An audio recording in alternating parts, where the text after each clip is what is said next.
हमारे जीवन में हमने बहुत कथाएं करी। कथाओं को करते करते 2023 की एक कथा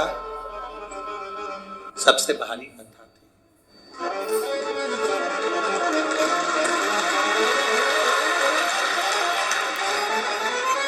वो थी अमरावती की कथा।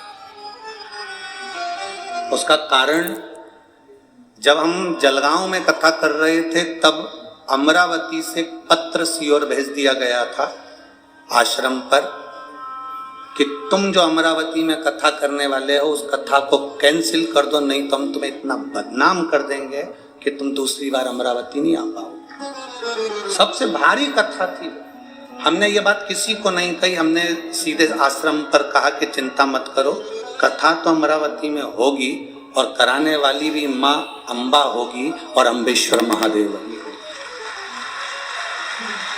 वो पत्र आज भी हमने सीओर में संभाल के रख रखा है, जिसमें उन्होंने कहा था कि आप अमरावती की कथा, जो कथा आमदार खासदार कराना कैंसिल करो, कुछ भी कर वहां नहीं आओगे आप कथा। हमारी जिंदगी में पहली कथा थी जिसका पत्र सीओर में आया और उन्होंने कहा कि इस कथा हमने इतना तुमको बदनाम करेंगे, इतना अपशब्द कहेंगे कि तुम सोच रहे। फिर भी क्या किसको रोइए, सारा ताड़ के सोइए। और अमरावती की कथा मेरे देव अधिदेव महादेव और स्वयं अमरावती की अम्बा महारानी ने जो करी, वो एक आनंद का इतिहास रचा। कोई कितनी भी निंदा करे, कितना भी अपशब्द कहे, कितना भी, आपके चेहरे पर वो प्रसन्नता होना चाहिए।